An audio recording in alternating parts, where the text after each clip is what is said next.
cool, right? How do you like our cool new video, everybody? Take its what do you call that? Take its advice at the end and subscribe. Oh yeah, that's right. You got the most important word in there. Yeah.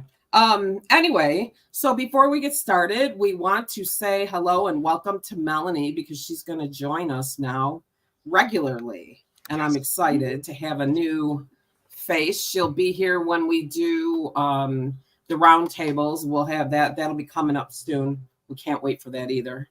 And then, of course, John and I, you're not getting rid of us. John and me, I guess, right? You're not getting rid of me. Right. It's the object of the preposition. There goes the grammar thing. There goes the grammar Nazi. Anyway, so we're really excited to, shake it up a little bit. We're looking at renaming the show and kind of not, we've been talking about this for a month or so. Not really so much changing the format, but kind of changing the focus and making it so that there's got even more value for the listeners, for the people who are here and hanging with us. So anyway, today we're going to talk about free will, but we're going to talk a little bit more about AI, and I think maybe we can put that one to bed for a little while. But I want to put a couple of things out there just and see what you guys think. So one is that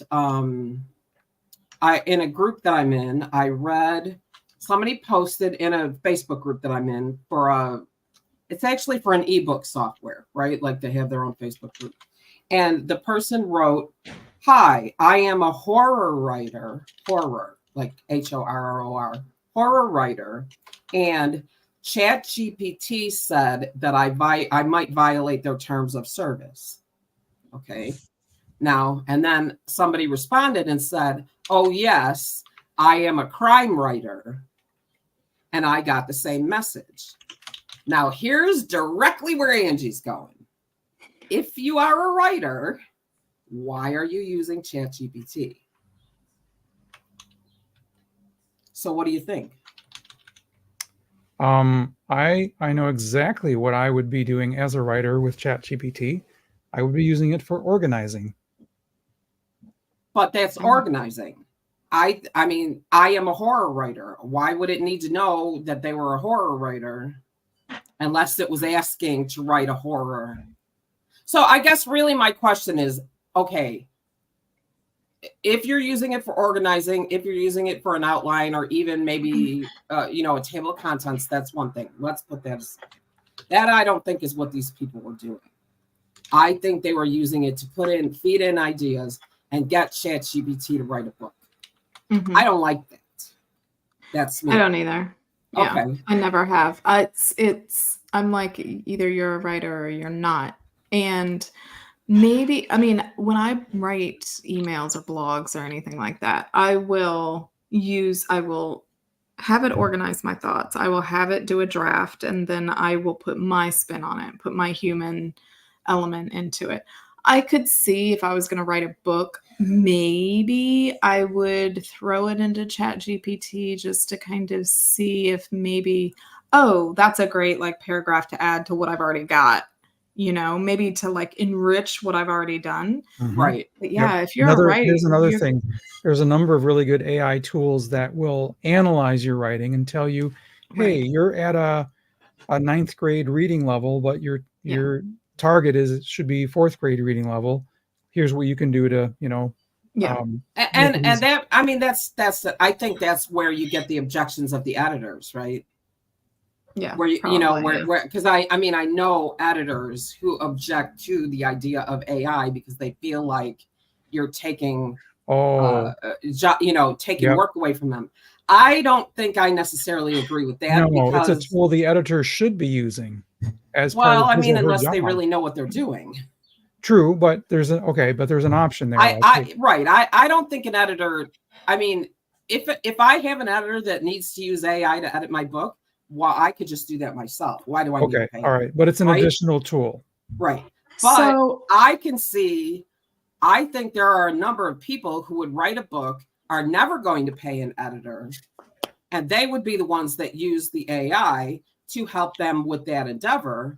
So I don't really find that they're taking money out of the pocket of the editors. You know what I mean? Right. So I can understand that. And I do use ChatGPT to take what I've written and say, can you please polish this up? Yeah. Remembering my voice, and let's see how it comes out. And I do that. But the idea that I really got was that these people were using ChatGPT to write a book. And they probably were. Violates all kinds of terms of service. Yeah. Right. Which is why ChatGPT, because initially when it first came out, it didn't have those kind of restrictions. Now it does. So they did an update and they're like, hey, no, you're not going to do these kinds of things. Oh, so it could very well be that the terms of service that were being violated had nothing to do with crime or horror. Is that what you're saying? Who knows? No, I mean, it probably was about the horror. But my thing, somebody asked me today, they were like, what jobs do you think are going to be replaced by AI? And I'm like, AI is here to stay. It's not going away. It's not nothing. It's just here. Right. We're going to have to deal with it or whatever. We have to learn. So jobs, I don't think are necessarily going to be eliminated. They're going to change. Just like in decades previously, a writer was using a feather and a feather pen and a piece of paper. Then we got then we were doing typewriters. Then we got the personal computer. Then we got, like things evolve. The tools the word change. Word processor, right. Like things change, things evolve, and jobs aren't going to be replaced. They just change and shift and evolve, just like we as humans are. Well, right, because let's face it, there are an awful lot of people who can't figure out how to use the AI tools that are available. Yeah, no. Yep. No. I think there are some jobs that will be eliminated, such as a low-level, subpar copywriter, right? Right. Just like when the typewriter was introduced, the feather quill creator was gotten rid of, right? Right, exactly. But the writing job was still there. Yep. Exactly. A clever copywriter would write their own copy to sell their services using, AI as a tool. This is something that you can't handle. Let me help you figure it out, or let me, exactly. Here's what you want to know. Okay, so let's put that one to the side. Now, here's another one, and then this is the last I want to talk about AI for. So we all know that anybody the truth of the matter is, somebody could download our show, put together clips of us, and create AI videos of us saying anything, right? Yep. So recently, I'm not going to say any names, I'm not going to say any people's names, and I'm not going to name a product, but there has been a video. I've confirmed through research that it is AI, it's not real, of a celebrity supposedly, what is that word? Where are my words? I don't know where they are. Anyway, it's about a weight loss product. And she was supposedly endorsing this weight loss product. And what it turned out to be was one of those supplement scams where it's, buy one for $59.99, get two free. And then actually what they're really doing is they're going to charge you $89.99 because of shipping and whatever. And not only that, but they're going to set it up as a monthly thing. And good luck figuring out where the company is to stop it and all that other stuff. Okay, so this was a conversation I had. And there were a couple of people who piped up I have since deleted the conversation, by the way. A couple of people who piped up and were angry at this celebrity for endorsing this product because they bought it and got ripped off. I'm like, it's fake. It's not her, whatever. What can people do to protect themselves from falling prey to something like this? To be honest, it took me 10 seconds on Google to discover that ad was a scam. 10 seconds. So what would you recommend that people do? Never record anything. No, I mean, that's No, going to happen. but I'm once talking you're about the recording, people that paid for the weight loss product, never oh, either got it, couldn't get their money back, probably are still getting charged for it. Those people. I see. How does that layperson protect themselves from being taken advantage of by that ad? Any other way that you're going to protect yourself from being taken advantage of by another scammer? Mhm. Give me your credit card because I'm going to put you in Facebook jail until you give me your credit card. Like, we have to use our brain, and that's where we're different. Due That's where diligence. AI is Yep. not going to like take over. We have our cognitive ability, we have our brain, we have our emotions. We can't give our power away to an ad or to AI or to anything else to be like, well, the ad said it, so I'm going to do it, like, Right. use your brain. Well, and that's the thing. And it was something that was very, people really wanted to believe. They, it's one of those things. Weight loss is one of those areas that people are always looking for some kind of a magic fix. And I mean, to me, I Googled it. 10 seconds. It took all you have to 10 do. seconds. Just It's have, the due just diligence. kind of have an open, be critical Skepticism. of things. It's Yes. okay to be critical and skepticism and Right. skeptic. Yes. Cool. So one My thing friends that call I it the do. BS detector. Well, yeah, and I have a big one of those. But Me too. Me too. My kids hate it. If I ever see an ad on Facebook, mostly I see them on Facebook because that's mostly where I am, or Instagram, I never click on an ad. Me either. I go directly to the website. Same. Right? I always go, what is the website? I don't click on a link in an ad because you don't know where that link is taking you. What is the website? What is the name of the product? Let me Google the name of the product. And then if you would have put in the celebrity's name, and all I did was the celebrity's name, and the name of the product, and it came, the first three things that came up, AI scam, like it was immediate. So I just feel bad for the people who fall for this because it looks like somebody they trust. And I think this is a really horrific use of AI that we're just going to have to get used to. Yeah. Well, the other one is the one where people are cloning someone's voice and then they use it to call the grandparents and say, Grandma, I'm in trouble. Can you send me some money? Right. And I said last week, come up with a safe word. Yeah, that's, only your family knows. I mean, we have to be proactive, and we can't, again, just give our power away to anything. Spot on. Yep. And the truth is that any different than whenever we came around to the time where we had to put locks on our doors? Right. Exactly. Yeah. Right. Exactly. Or locks on our cars. Yeah, that's a good point. Or, I mean, there's always going to be changes, and progress creates change. So with that said, I've had enough of AI for a while. So unless something new and exciting comes along, we're going to put like AI. 4.0.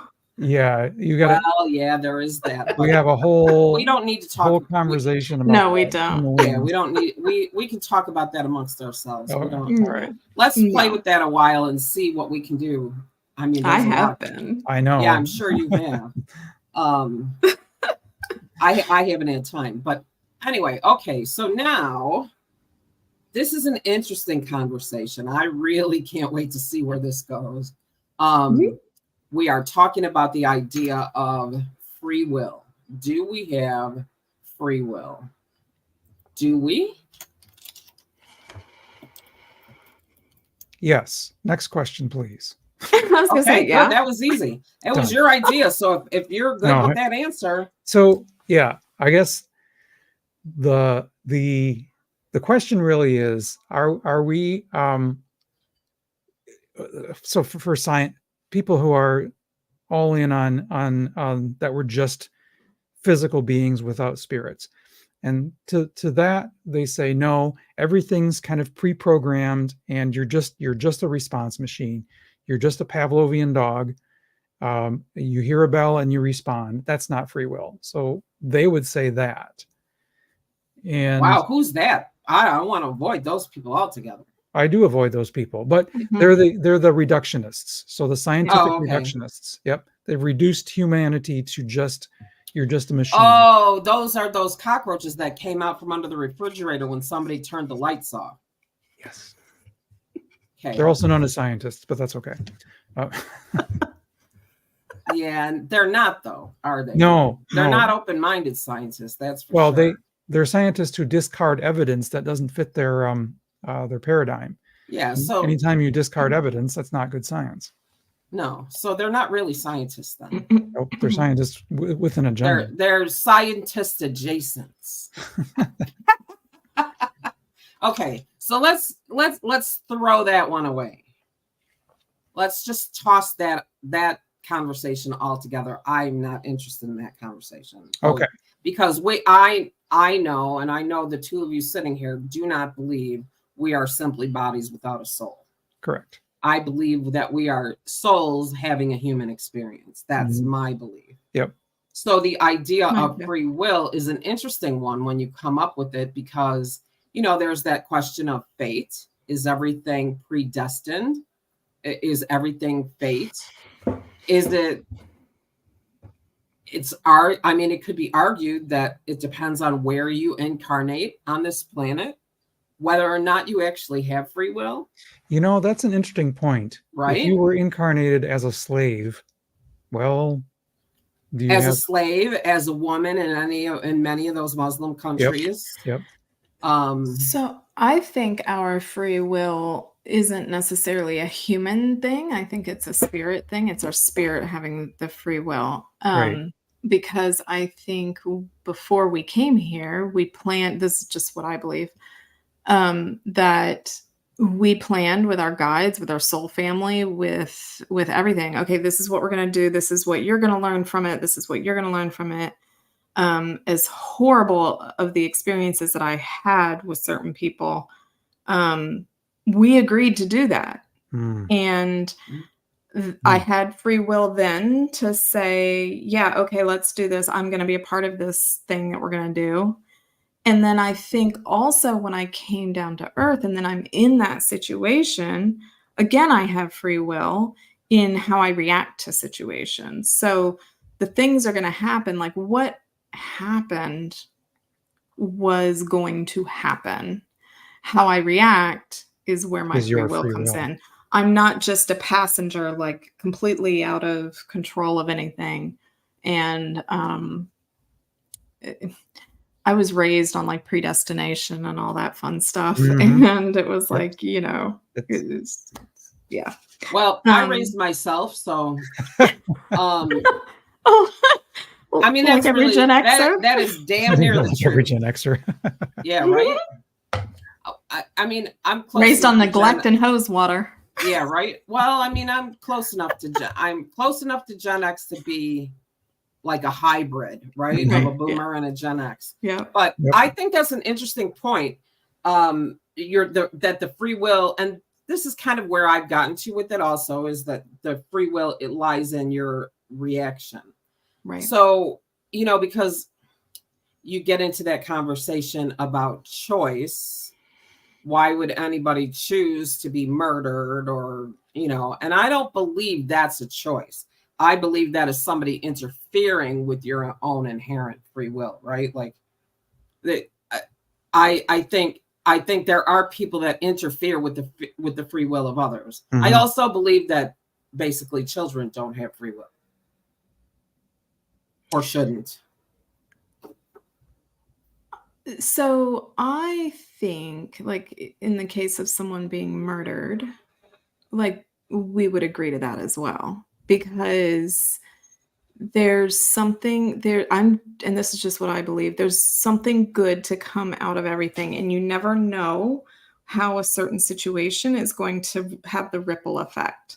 So the person I don't know. I don't know to be murdered, it might have. You don't know what the effect it's going to have on the mother of the murderer, the effect of the mother of the person who was murdered, the sisters, the family. Like you don't know. And maybe the person who was murdered said, you know what, I'm willing to do that and go through that to help my mom, or help this person, or help that person, or help this person with whatever thing that they are here to experience. Because I I don't really know that we're here to learn lessons. I think we're here to grow and evolve and experience certain things. And I think before we come here, and again, this is just what I believe, we want to experience certain things and we want to maybe help other people evolve and grow. And I think that's what we agree to, even if it means we're sacrificing our human life. Because when you're murdered, nothing happens to your spirit. Yeah. Interesting. That's I think your soul can carry the imprint of that and take it into the next. It does, yeah. And yeah. I think that not permanent damage, but it's lingering. Right. Well, the effect is there, yeah. But I would also agree that I would also say that, ask that question of a mother whose child has been murdered. Yeah. No, I know. I mean, I've been through some stuff, and it's like, right. I mean, yeah. So I think that is a testament to the human capacity, not to justify, that's not the word I want to use, but to process situations in a way that is comfortable and appropriate for the vibrational match between the physical body and the soul in your current in your current incarnation, right? But I still think that not everybody that's on this planet is a light worker and is from elsewhere. And I believe that those draconian and really earther people, the ones that have only ever incarnated here, are the ones that do interfere with the free will of other people. I mean, I think being kidnapped and trafficked is interfering with your free will. I just believe that it is. And I think then that is an opportunity for the soul to step in and say, okay, this is enough for this. And somehow, some way, either rescued, takes the exit, whatever, learns whatever they learn. But I still think that's an interference of free will. I read one of the psychic mediums that has a lot of books. Let me see. The book name is 1,000 Points of Light, I think. But anyway, she said that when someone is planning, their earthly incarnation, they're going to have 2 or 3 or 4 potential exit points, and they have the free will at that point to take that exit point or not. So wouldn't someone have, I don't know. I just have a hard time accepting that I can have my free will taken from me, because how do I get it back? At what point do I get it back? And who's determining that I get it back? Well, is maybe that my free will maybe choice? You fight for it. Maybe, I don't know. I think rape is an interference of free will. Oh, I mean, I agree. I think on disempowering, a human level, yes. I think there's an element of disempowerment and a different but related element of free will. Yeah, that's what I'm saying. It's like there's different.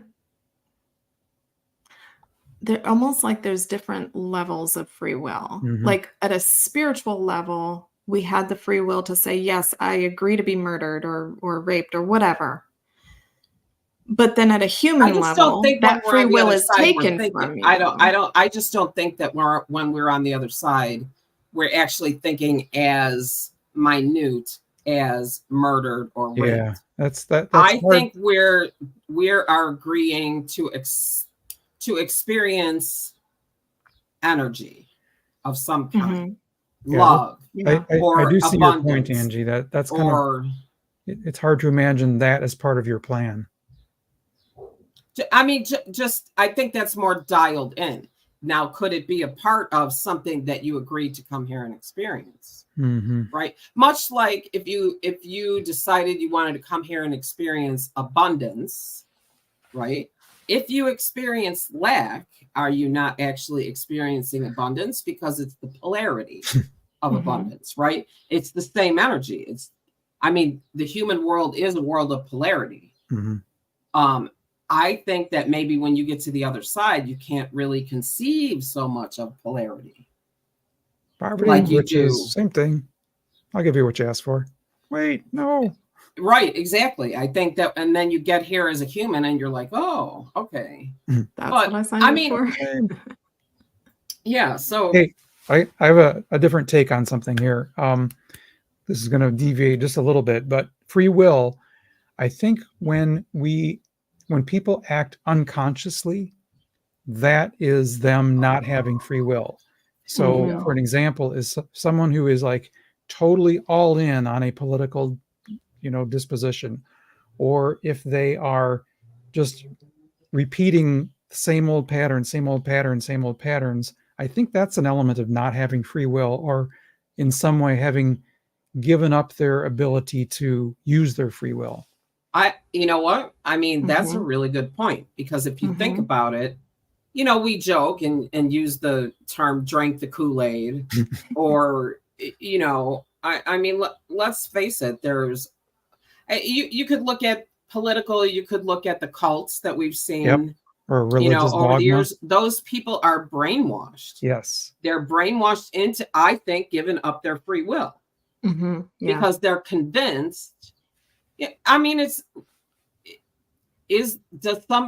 somebody made up of sturdier stuff, maybe, and less likely to lose their free will That's than a really others? interesting question. What is it? What is the kahunas that people have when they're not subject to that?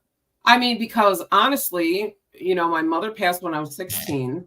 From the time I was 16 until I was about 24, I basically was being called a piece of crap by my brother and my father, until I finally said, you know what? It's not working for me. I'm not. You either succumb and believe it, or you say, no, you're wrong. Bye. I said, just take a guess what I said. No, you're wrong. Bye. And I don't have any regrets over that. No, but I'm trying to imagine what were you able to pull from to be able to, say, I'm taking my free will right here and now and telling you guys are wrong, as opposed to someone who would cave to that. Well, I mean, I had my father's mother telling me don't talk to him anymore. So there was that. Okay. And then, that maybe there's some genetics. My mother was a sergeant in the Marine Corps. She was a sergeant in the Marine Corps. When somebody asked her if she was a whack or a wave, she said, no, I was a Marine. Because there is no, not even World War II, there is no women's branch. She was a Marine. When my father joined the AMVETS, American veterans, he joined the VFW too because he was overseas. When he joined the AMVETS, they asked my mother to join the Women's Auxiliary. She said, no, I am a veteran. I am a Marine. My mother was the first woman member in 1971 or 72 of a branch of the AMVETS here in Northern Illinois. So there must be something to that. Yeah. Right? There must be something of that lives in me. Right? Yep. Even though I didn't have it around me long enough to really take it in as a teenager, still there, right? Yep. Yeah, you probably couldn't articulate it back then, but now looking back saying that's where I got this life force to be able to confront someone and use your free will to say, nope, this isn't working for me. Yep. And do you remember when we had Camille on? Camille, the military medium? Yeah. And she said, oh yeah, your mom was a badass. She was a badass. She was a badass. She also had a vibrational mismatch. That's what I believe mental illness is in the human world, is a vibrational mismatch, right? The soul goes into the body, doesn't quite line up, and it's a struggle, right? And maybe that explains some of the people who go around interfering with other people's free will. Maybe. I don't know. I mean, it's an interesting conversation, because I think that, if you're looking at this, then how long does it take you to to get to the conversation about the people that you encounter who believe everything is happening to them. Mm-hmm. What do those people think about free will? You know, that those, that's they're you they know, feel the ones that disempowered. say, right? I mean, the ones that say, oh, something really good just happened. I'm just waiting because every time something good happens, you know, I'm not talking to you. Okay. By the way, just letting you know, you know, you got to make Right. sure you put that out there. You do. Yeah. But you hear those people that say, oh man, this When's the was other shoe gonna incredible. drop? Something really good happened. I know now that I'm just waiting for the bad thing to happen. I'm going to pay for this. Yeah. Right. Exactly. How much, you know, how much is that going to cost? So Right. is it a simple conversation about free will? I mean, maybe free will is not even the thing. You know, like maybe free will is just a minuscule part of the whole experience. Mm-hmm. Maybe in the case of rape and murder, you're not dealing with free will in any way, shape, or form, whether you agreed to it or you didn't. And maybe, I mean, I don't know. Like, there's so many ways to look at it, right? I think, you know, the people that are like, well, whenever anything good happens, something bad always happens afterwards. Whenever that's being in a cycle, right? They're repeating the same thoughts and they're reinforcing those thoughts. And that right there, I mean, you could say like, you know what? You can actually think differently if you want. You have free will to think differently. Ah, there you go. Right. I mean, it's hard to do. But it is. Okay. So then in that case, and you're right, that because I also believe like happiness is a choice. Right. Yeah. Exactly. And at some point you took the free will to say, you know what? This depression and crabbiness isn't working anymore. I'm going to be happy. Right. And well, you know, depression. Now, be careful when you talk about depression because there's chemical reasons for the that. Sour outlook, right? My sour outlook isn't working for me anymore. I'm taking some free will to be, and that's kind of what happened to me, right? And that could very well be some form of drinking the Kool-Aid too, right? Because you heard it from your people. It's just better. Oh, things like that don't happen for people like us. We don't, you know, this family doesn't deserve that kind of thing. Or, oh my gosh, no, you can't do that because you wouldn't be walking with Jesus or whatever it might be, right? Like, like there's so many there. I mean, how much does guilt interfere with your free will? How much does fear interfere with your free will? Yeah. Like falling prey to bad memories and fears. So what is that? What is that? It's an enigma wrapped up in a paradox. A mystery wrapped in an enigma. I use that to describe myself all the time. Oh, that's good. Yeah, I mean that kind of really. That's a quote from Winston Churchill, I believe. Yeah. Right. So,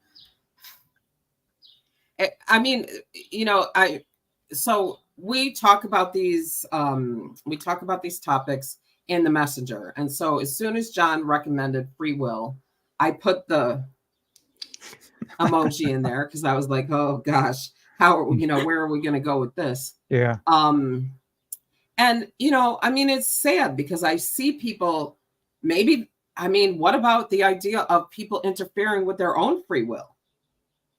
Yep. Right. Not just allowing that. Well, and John kind of.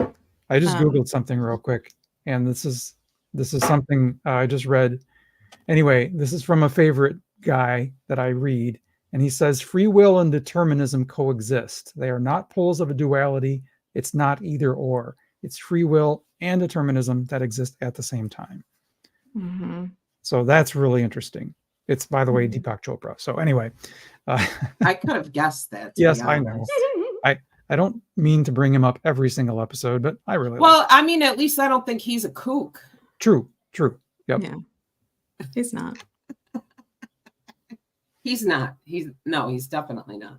But isn't that interesting? It's not either or. It's like, do we have free will or not? It's like, yes, we do, and there's also some things that are deterministic. Yeah. So it's a stew of both. Yep. Let's see. And I think again, our free will boils down to how we react to something, You're right. whether or not we chose it, Oh, whether or not we listen. chose the experience. Listen to this. So I wanted to know, what did Eckhart Tolle have to say on free will? Oh, good question. So a man asks if we actually have free will. Eckhart explains we won't experience free will while living on the level of the ego because we are conditioned by the past. He believes until we transcend our past, we are at the mercy of our unconscious patterns. So, John, that makes sense. Supports everything that you said. Right? And that makes a ton of sense. It does. It totally does. That's why. And it would apply to children not having free will too. Right. Ding, ding, ding. Solved. Yay, we figured it out. Solved. Next. Well, okay, good. Now what do you want to talk about? That's amazing. We solved that. Right. I love when you can get to the, get to it at least a reasonable resolution. Truly, true. That is profound, though. I had never thought of it that way. And curiously, I'm reading his book right now, so maybe I'm not up to that chapter. Power of Now. Oh, okay. I had a copy of that. I don't know where it went. I think I lent it to that book somebody. Is a tome. Holy cow! That thing is just like 400 pages long, but it's good. It's that good. Yeah, well, that's not me, but I got Whoopi's new book signed. What really? You got it signed? Yeah, I bought a signed copy from whatever that. Well, cool. Company is. I've always liked her. She's always been really tell it like it is. I can't imagine that you would think that I would like her. I mean, she says everything I think, and on TV, like it's amazing. Anyway, that's funny. Okay. So we talked about AI. We talked about free will. I would actually. Here's one more thing, and this kind of is in the free will vein. So, I don't know if I've mentioned it a lot on the show, but I am struggling right now, really being motivated to do anything. I know I should do this, or I know I should do that. I don't feel like it. Whatever. I think there's some low-grade depression. There's some seasonal affective going on. There's things happening in my life. So I was actually listening to a couple of different masterminds that I'm in, and all of a sudden I'm hearing it. Other people are saying it. I'm struggling with motivation. So I was in Radley Valentine's magical membership the other day in the Ask Rad. And so I was number 7, I think, to get called on. Every single person before me was struggling with motivation in some way. Wow. Every single one. So it was cleat on after cleat on after cleat on after cleat on for me. And then when Rad called on me, I said, well, everybody in front of me has had the same, kind of the same question. I said, so I would just love it if you pull a card to sort of bring it home for me. And so I don't remember the card. John, I know you would like to hear what card it was, but I don't remember what card it was. It was a tarot card.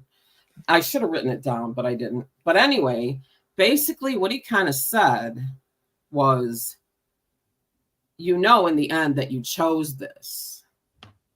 And so if you chose it, even though you're feeling overwhelmed, you chose it. So you need to find a way to deal with it.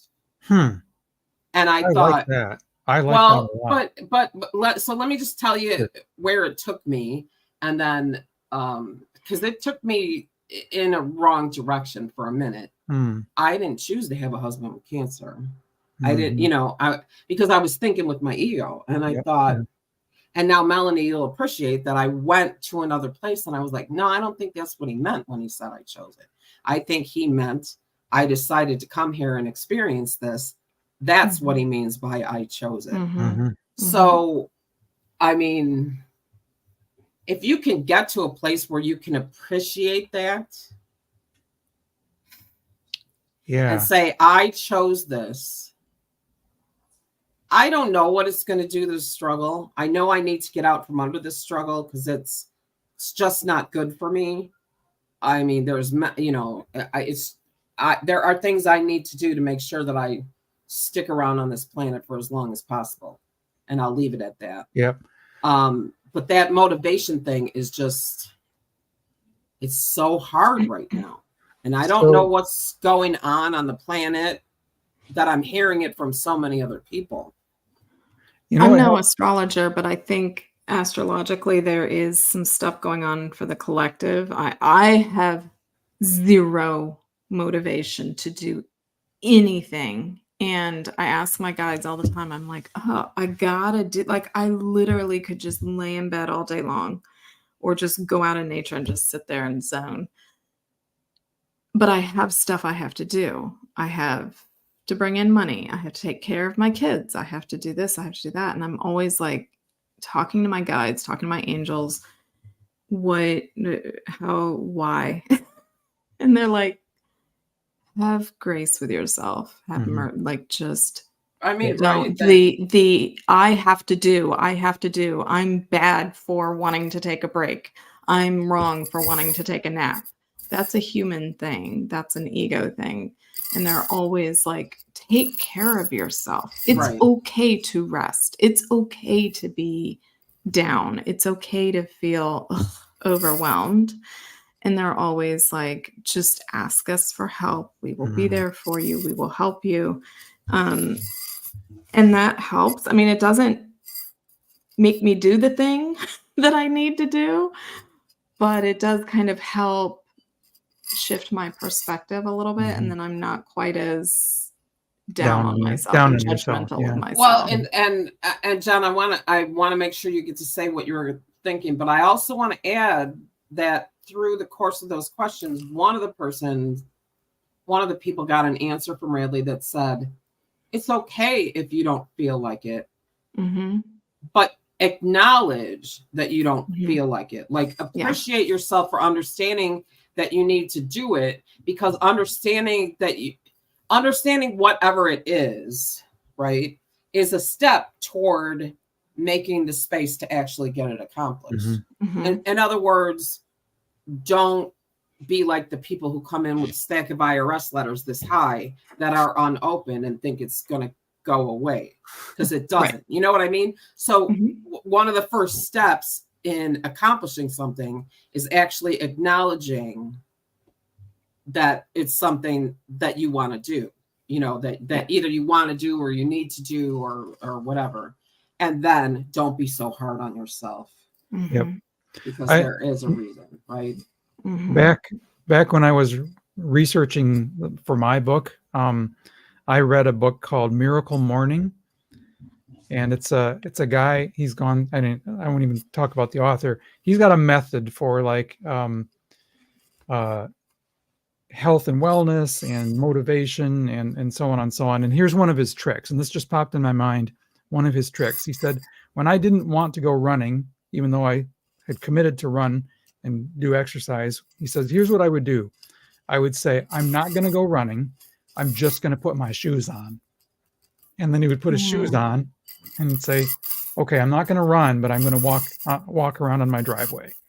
And by that point, he's like, well, hard to hear. I might as well run a little bit. That's really interesting that you say that, because on Fridays, y'all know I go out with my friend, and generally we finish the day somewhere for coffee. We happen to have a grocery store that's got a Starbucks in it, and they have tables where you can sit outside and have coffee. So on the way to the store, I called my husband and I said, I know that you have your iced tea on the list, but will it be okay if I don't get it? Because I just want to go in and have coffee with Linda and then come home. And then as I was sitting there and we finished our conversation, I said, I'm here. Let me just go get the tea. Let me just go get the tea. And I went through the store and I bought 3 things, and I was in and out. I bought so few things that I actually rung myself up, even though I don't work there. I don't do that. I refuse to. And when they try to tell me, I'm like, nope, I don't work here. But the line was so long. And I only had 3 things. I just wanted to get home. But the idea was that I actually, so it's interesting that you bring that up. I'm going to try and figure out how to make that a strategy. Okay. it for works moving for forward. me. I think that's fantastic. I'm trying to get through an animation course because my kid wants to learn animation, so I like to learn it along with them. And the last week I've been just sitting there like, no, I don't want to do it tonight. I'm already tired. My day's over. And so it just popped in my head. You know what I'm going to do tonight? I'm just going to open up the program and just open it up, nothing more. And I can guarantee you, once it's open and in front of me, I'm just going to like, well, I'll just click and watch 2 minutes of it, and then 10 minutes later, I've got the next lesson done. So Right. I mean, that's think really that's- interesting. I think that's Yeah. a So maybe take baby steps, Mhm. and then just while you're doing that, don't have any judgment of yourself. judgment, Don't right. have any expectations. Yep. I am going to take this one tiny little step. Where it takes me, I don't know. There's not going to be any judgment. I'm not going to say I'm bad. I'm not going to say I should have done more, anything like that. And most of all, have grace with yourself. and Yeah. patience And for the guy with the compassion. shoes, it could very well be you put the shoes on and like, you know what? I'm just not feeling it. I'm taking the Yeah. shoes off, damn it. And that's okay. And that's okay too. Yep. yeah. So that is the message. Yep. Be kind to yourself. That is grace. Mm-hmm. So that's it for today. Well, cool. Thanks, Melanie, for joining us. I Yeah. really appreciate it. Yeah. We really appreciate it. This is going to be fun moving forward. We're going I'm to put just out the thrilled. I'm just thrilled. This feels like, Yeah. I mean, just two of us was fun, but there's it an feels like a added new element energy, here. right? Like a new iteration. Yeah, I love it. So welcome. I'm happy to be here. Thank you. Thank you for having me. I can't wait until we do. I can't wait for a roundtable. That I is can't gonna be wait. awesome. We'll get the astrologer on here. We'll get the medium on here. We'll see what that all looks like. Everybody loves those two anyway. Yeah. So, all right. Well, thank you all so much for joining us. Thank you for listening. And while you're at it, if you haven't yet, please pop over to YouTube and hit that subscribe button. All If right. you don't, we're going to play the rock music again. Oh, should we do that anyway? I like rock music. Me too. Shocker. All right, we're gonna play the video, play us out, and we will see you next week back at the regular time.